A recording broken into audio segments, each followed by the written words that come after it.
Hello students, welcome to all of you on my YouTube channel Physics with AK Sharma. And today we will discuss about the another applications of total internal reflection.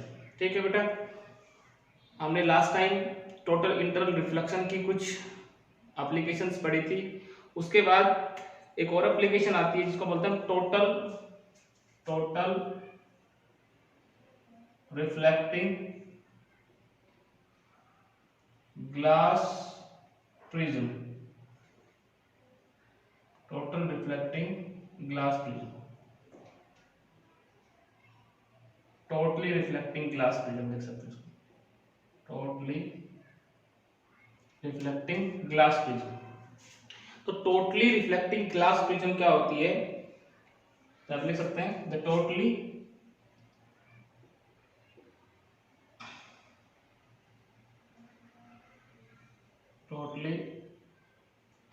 reflecting glass prism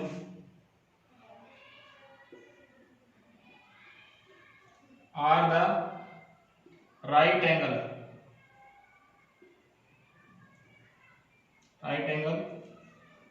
isosceles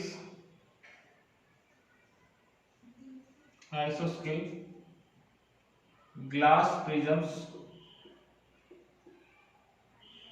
which turn the light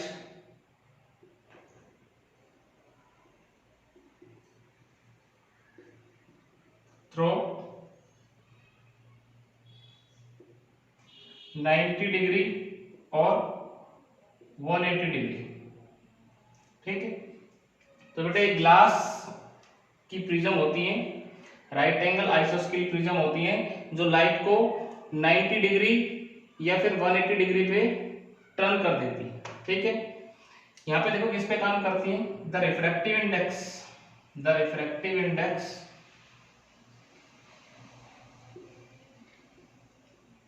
index of glass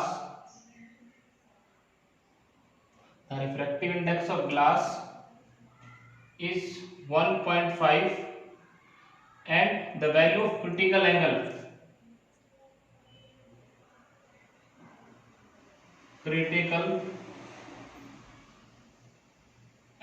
is 42 degree. ठीक है, glass के लिए critical angle की value कितनी होती है, 42 degree होती है। सो when light incident on the glass prism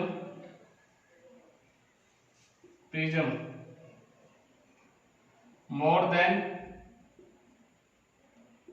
42 degree, then it suffer total internal reflection। Total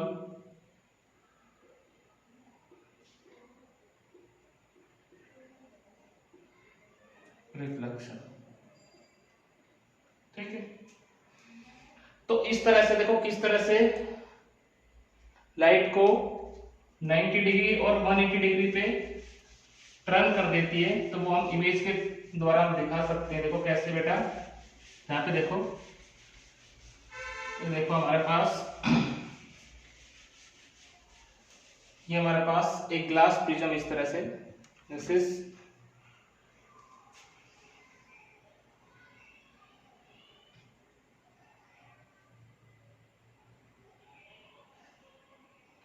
ठीक है, यहां से एक लाइट गिरी इस तरह से, तो यहां पे हम नॉर्मल ड्रा करेंगे, ये दिस इज नॉर्मल।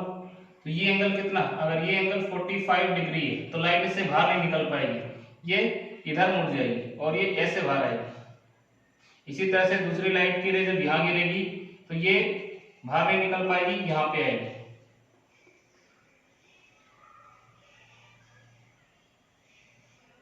ठीक है, ये अगर ऑब्जेक्ट इमेज है ए बी, तो ये हमारे पास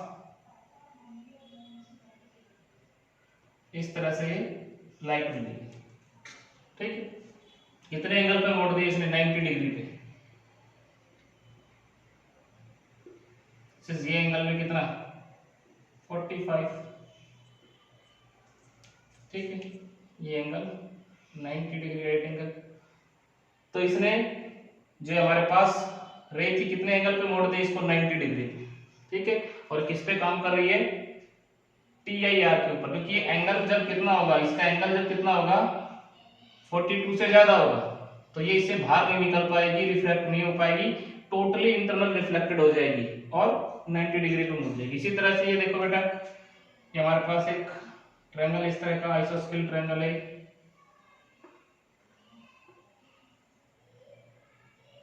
ये लाइट यहाँ पे गिरी, यहाँ पे गिरी और ये ऐसे बाहर आ गई। ठीक है, तो ये एंगल भी कितना? ये दोनों एंगल 45 से ज्यादा होंगे, 45 45। इसी तरह से ये रे यहाँ पे गिरी, यहाँ पे, और फिर यहाँ से ऐसे बाहर आ जाएगी। 45 45, ये दिस इज AB और ये उल्टी AB। कितने पे? Turn throw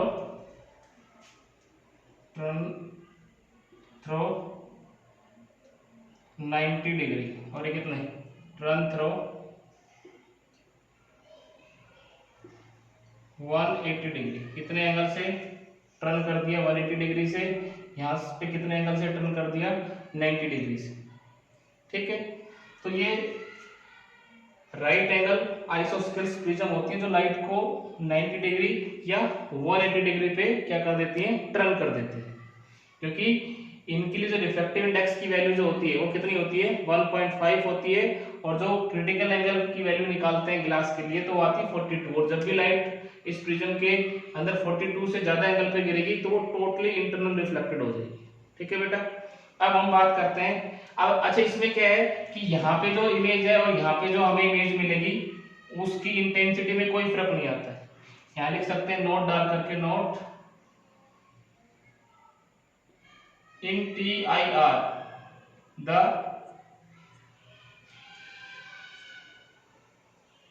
there is no loss intensity of light। ठीक है, तो इस फेनोमेना में जो इंटेंसिटी होती है, जितनी इमेज की इंटेंसिटी यहाँ पे होगी उतनी ही इंटेंसिटी यहाँ मिलेगी। रिफ्लेक्शन और रिफ्रैक्शन के अंदर क्या होता है? इंटेंसिटी थोड़ी सी कम हो जाती है। इंसिडेंट लाइट की और रिफ्लेक्टेड लाइट जो होती है उसकी इंटेंसिटी डिफरेंट होती है। इंसिडेंट की ज्यादा होती है और रिफ्लेक्टेड की कम इंटेंसिटी मिलती है। लेकिन TIR के अंदर जो इंटेंसिटी है वो ऑलमोस्ट सेम होती है, रिफ्लेक्टेड और इंसिडेंट लाइट। ठीक है, तो ये टोटली रिफ्लेक्टिंग ग्लास प्रिज्म था। उसके बाद हमारे पास आता है ऑप्टिकल फाइबर्स। इसकी जो लास्ट एप्लीकेशन है वो ऑप्टिकल फाइबर्स। यहाँ पे देखो बेटा, optical fibres.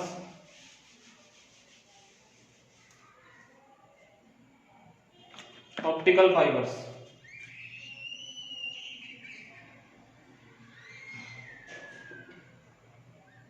Optical fibres optical fibres जो होती हैं are use for guided transmission of optical signals. Optical fibres are used for guided transmission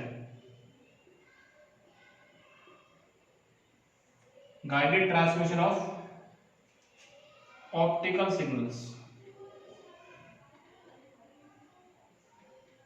through several kilometers।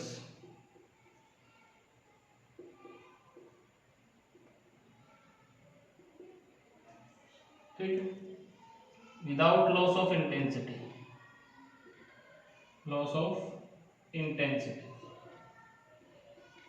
Guided transmission क्या होता है बेटा? जैसे केबल के थ्रू जो ट्रांसमिशन होता है वो गाइडेड ट्रांसमिशन होता है। जैसे एक तो ब्रॉडकास्टिंग होता है, एंटीना से हम क्या करते हैं, सिग्नल छोड़ते हैं और वहां पे हमारे पास जो नंबर ऑफ डिवाइसेज होती हैं वो बहुत ज्यादा होती है। जैसे वाईफाई किसी ने लगा रखा है और हमारा फोन उसके साथ 3 4 5 10 फोन कनेक्ट हो सकते हैं, this is not a guided transmission. लेकिन जैसे डिश की केबल हमारे घर पे आती है तो उसमें जो सिग्नल होता है वो गाइडेड ट्रांसमिशन का होता है, ठीक है। तो इसी तरह से इसमें केबल के तो ट्रांसमिशन किया जाता है, ऑप्टिकल फाइबर का जो ट्रांसमिशन होता है गाइडेड ट्रांसमिशन होता है। अब यहाँ पे देखो ऑप्टिकल फाइबर, तो ऑप्टिकल फाइबर की कंस्ट्रक्शन हम देखें, कंस्ट्रक्शन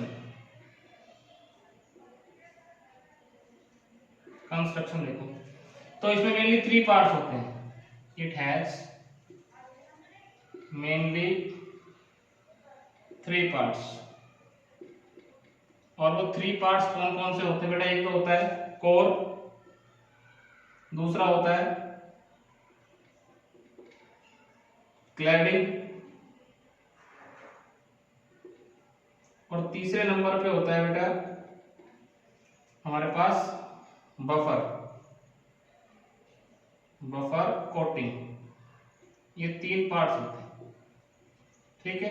ये तीनों को अलग अलग हम देखते हैं क्या क्या चीजें होती हैं। तो जो कोर होती है, तो सबसे अंदर वाला पार्ट जो होता है कोर, उसके बाद हमारे पास ये जो होता है दिस इज क्लैडिंग होता है, और उसके ऊपर जो होता है दिस इज, ये हमारे पास this is core, this is cladding, और this is buffer coating.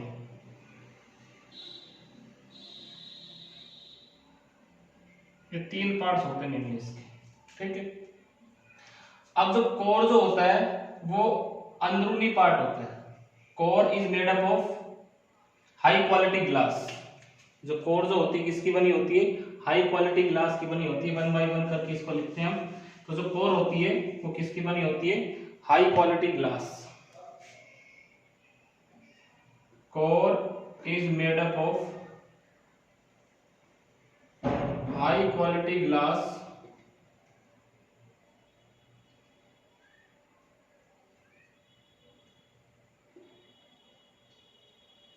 Silica और प्लास्टिक, कोई भी हो सकता है इनमें से, ठीक है। Of area of cross section, या ऑफ डायमीटर हम लिख सकते हैं, ऑफ डायमीटर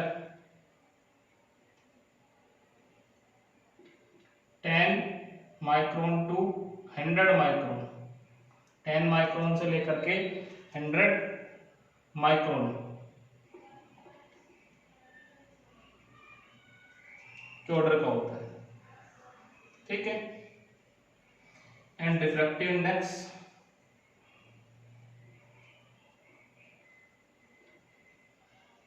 μ1, इसका रिफ्रैक्टिव इंडेक्स μ1 होता है, और μ1 कितना होता है? लगभग 1.52 के आसपास होता है, ठीक है। तो ये कोर होती है। उसके बाद क्लैडिंग जो होती है, तो ये जो core surrounded by a another plastic jacket, यहां पे लिखते हैं core is surrounded by, cladding क्या होता है बेटा? देखो क्लैडिंग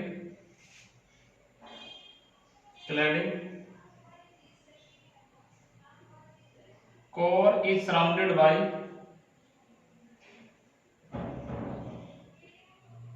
ए प्लास्टिक, और ग्लास की हो सकती है, glass jacket of refractive index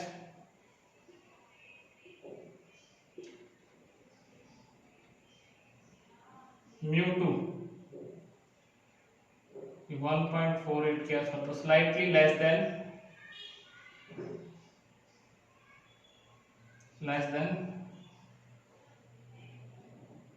refractive index of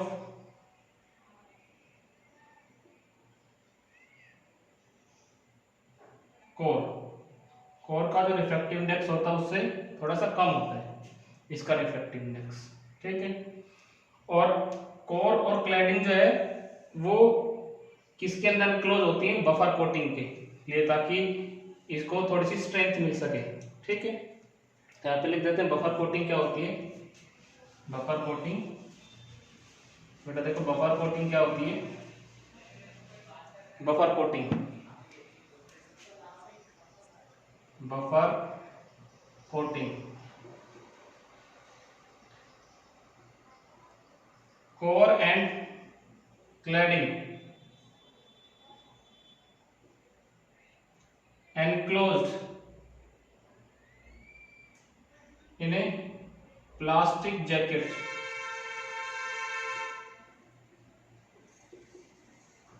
to provide enough strength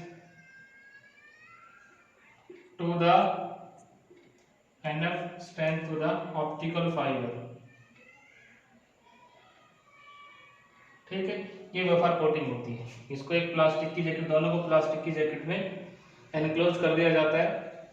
तो ये ऑप्टिकल फाइबर होता है। और बंडल्स ऑफ ऑप्टिकल फाइबर को हम बोलते हैं light pipe. The bundles of optical fibre, यहाँ पे हम लिख सकते हैं the bundles of optical fibre is known as light pipe.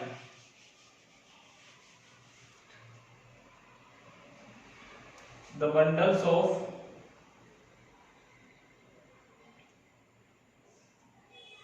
optical fiber are known as light pipe।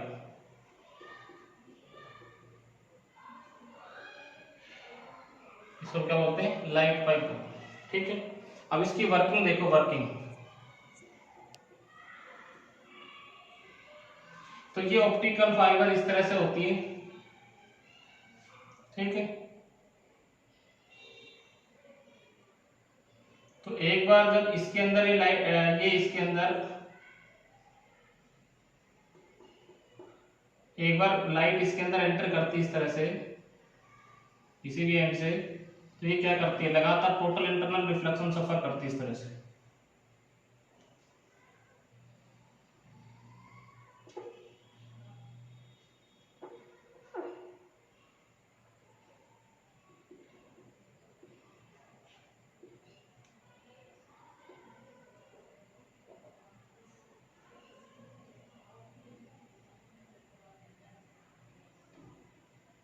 इस तरह से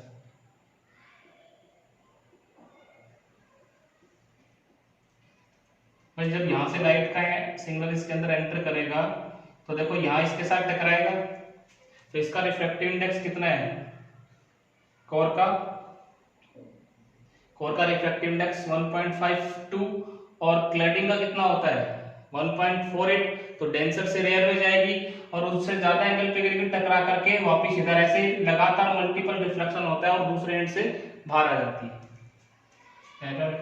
when light once enter from one end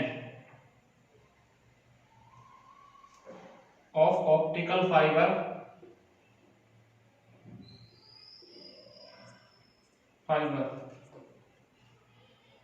suffer multiple total internal reflection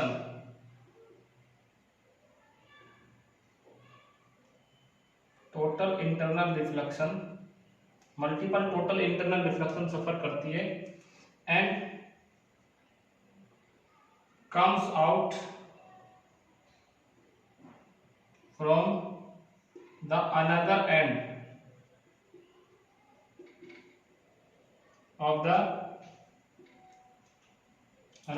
of the optical fiber without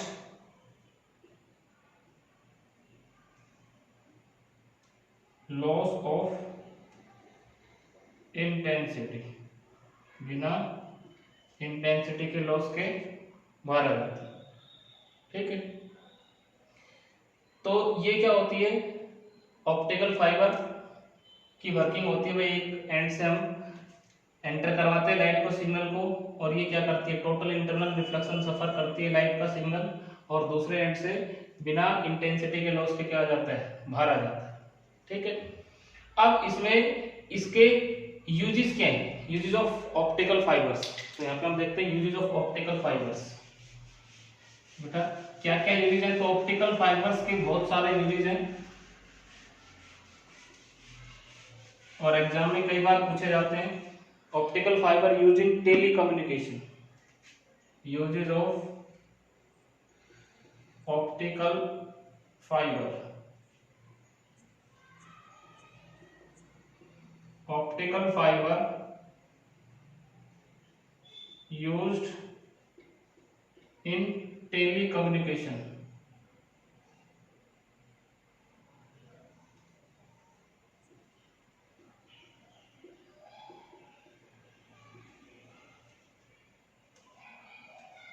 for the transmission of signals।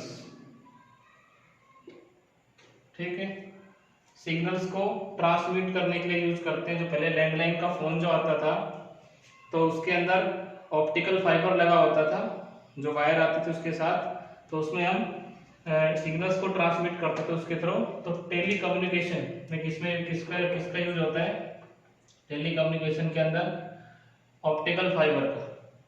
ठीक है, दूसरा optical fibre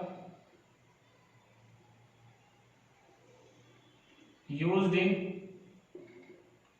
transmission of light over longer distance without loss of intensity। बिना intensity के loss के हम light को transmit कर सकते हैं इसके थ्रू। तीसरा optical fibre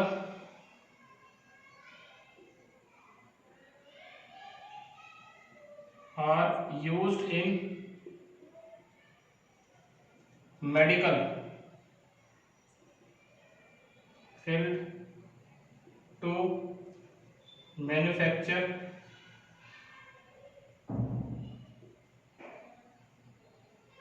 endoscope.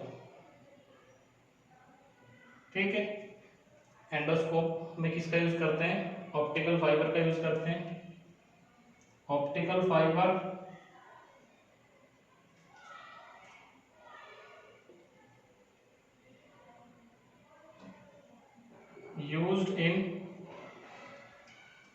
used to find the refractive index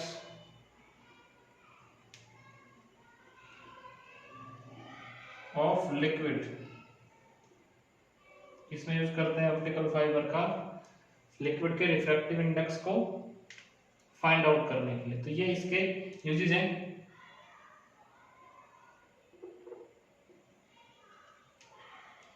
ठीक है बेटा, तो ये हमारा टोटल इंटरनल रिफ्लेक्शन की जितनी भी एप्लीकेशंस थी वो कंप्लीट हो गई है। ठीक है, इसके बाद हम refraction through concave convex spherical surfaces हम पढ़ेंगे, वो हम नेक्स्ट वीडियो लेक्चर में करेंगे। आज के लिए बेटा इतना ही, थैंक यू।